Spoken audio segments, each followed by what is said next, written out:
조갑제TV 시청자 여러분 안녕하십니까. 2021년 10월 24일 오전 9시 39분입니다. 11월 5일 국민의힘 대통령 후보 경선 결정날입니다. 이제 12일 남았습니다. 홍준표, 윤석열 사이의 격돌이 좀 긴박해 보입니다. 어제 홍준표 의원이 입장문을 발표를 했는데 그 내용이 윤석열을 이재명과 동급의 비리 상둥이로 규정을 하고 폭탄 후보라는 표현까지 쓰면서 이 대통령 선거를 완주할 수 있는지 의문이다라는 주장을 폈더니 윤석열 캠프 쪽에서 오늘 상당히 강경한 반응을 내어놓았습니다. 그동안 윤석열 전 총장 측은 비교적 덤덤하게 반응하는 편이었습니다. 그러니까 홍준표의 윤석열 공격에 비해서 윤석열의 홍준표에 대한 공격은 조금 무디다고 하면 무디고 어떻게 보면 대범하다고 하면 대범한 것인데 오늘은 좀 달랐습니다. 어제 홍준표 입장문을 제가 소개를 해드렸으니까 공평하게 이번에는 그 입장문에 대한 반박을 소개해 드리겠습니다. 윤 후보의 국민 캠프 김병민 대변인이 논평을 냈습니다. 그러면서 홍준표 후보가 전과자다, 의원직 사퇴도 했다, 그런 그가 클린을 운운하니 참으로 뻔뻔스럽다고 맞섰습니다. 민주당의 악의적 주장에 편승해서 경쟁 후보를 치졸하게 공격하는 홍준표 후보야말로 더티 후보, 민주당이 원하는 후보다. 홍 후보의 계속된 인신공격에도 윤 후보가 여전히 앞서가는 것으로 여러 여론조사에서 확인되고, 더불어민주당 이재명 후보를 상대로 한 1대1 가상대결에서도 윤 후보가 가장 경쟁력 있는 국민의힘 후보라는 사실이 역시 여러 조사에서 확인되자 홍 후보가 이제는 저주에 가까운 막말을 하고 있는 것이다. 홍 후보가 이렇게 치졸하게 나오는 것은 초조감 때문이겠지만은 이따위 비열한 네거티브를 하면 할수록 그의 인격만 추락하고 지지율도 덩달아 추락할 것이다. 홍준표 후보는 1996년 15대 총선 때 국회의원에 당선됐으나 공직선거법 위반 혐의로 기소되었다. 선거운동 과정에서 동협의회 총무 오모 씨에게 2,400여만 원의 선거운동비를 주고 허위 지출 보고서를 제출한 사실이 확인되었기 때문이다. 법을 위반하고 거짓 보고서까지 낸 것이다.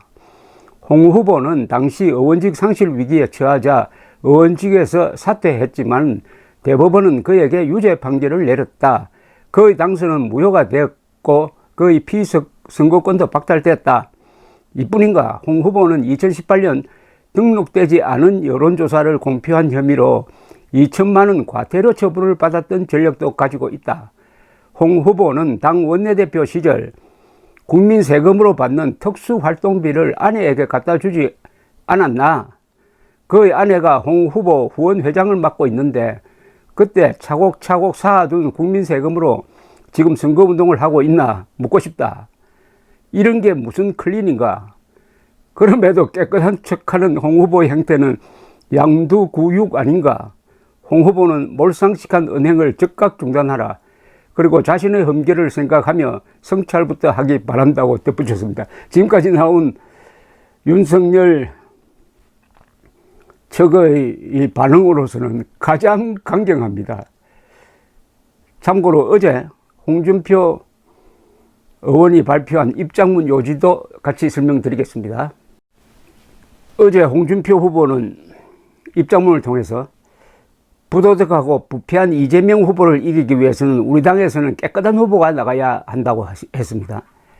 그러면서 윤석열을 본인 부인 장모 등 이른바 본부장 비리 의혹 후보라면서 모처럼 맞이한 정권 교체의 호기를 놓칠 수밖에 없을 것이다. 그러면서 지금 민주당이 유독 윤석열 후보만 공격하는 것은 비리 후보끼리 대선 구도를 만들어 이재명 물타기 대선을 획책하려는 의도다. 윤석열과 이재명 후보의 비리 상둥이라는 표현도 썼습니다.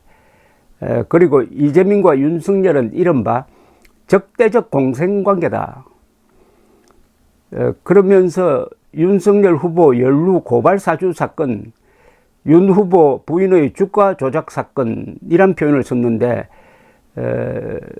윤 후보 연루 고발 사주 사건은 요새 언론에서 쓰지 않는 이야기입니다. 윤석열과 고발 사주가 직접 연계되어 있다는 증거는 없습니다. 그래서 언론은 고발 사주 의혹이라고 부르고 있는데, 여기 홍준표 씨는 두 단계를 띄었습니다.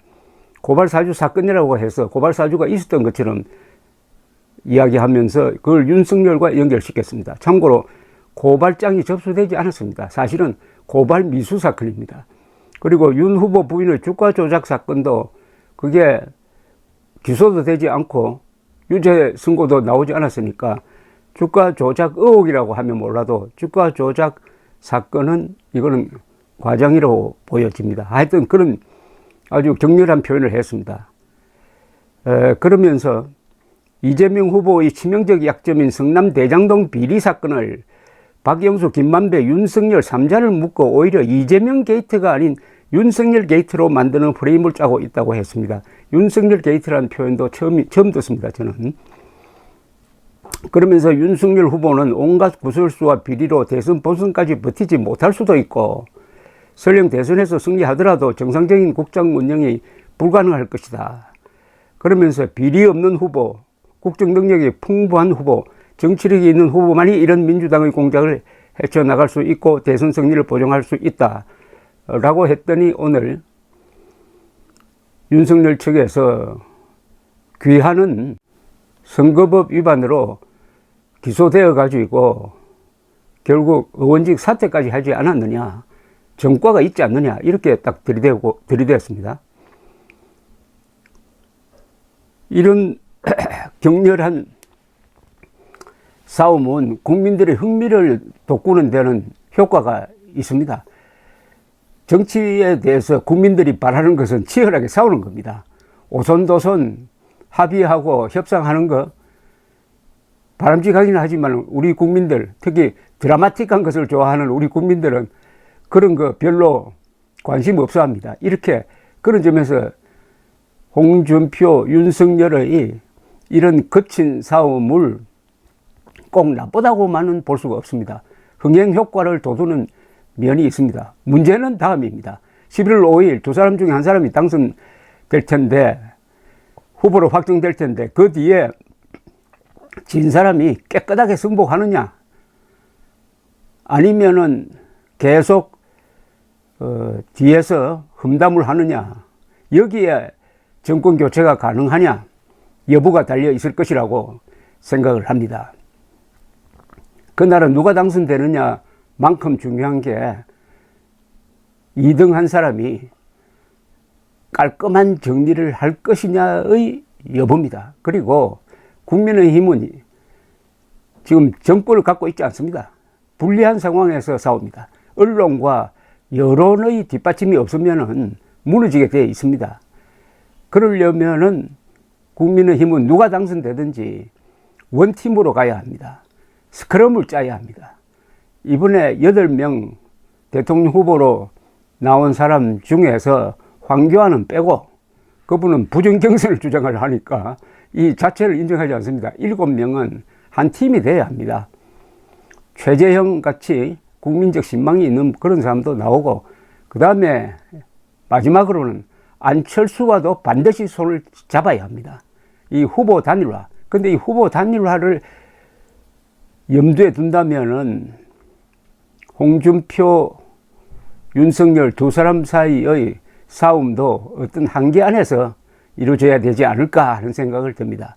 역사적 사례가 있습니다. 2007년 이명박, 박근혜 두 사람이 너무나 치열하게 싸우다가 아슬아슬하게 이명박이 이기고 박근혜 후보가 깔끔한 승복 연설을 했지만은 그 뒤에 양쪽이 서로 갈등하고 싸우는 바람에 이명박 정부 시절에 이게 내부 단결이 이루어지지 않았습니다. 그 앙금이 박근혜 정부 시절로 가서 결국은 그게 이른바 친이 세력이 주도한 박근혜 탄핵으로 파탄났다 하는 이런, 즉 보수는 분열로 망하고 좌파는 자충수로 망한다.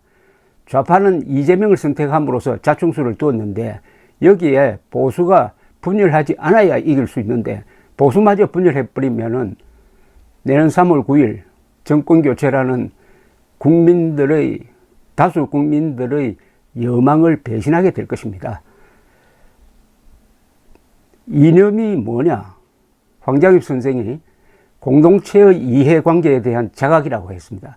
이념 무장이 되면은 대한민국의 적이 누구고 대한민국 편이 누구냐를 정확하게 보게 됩니다.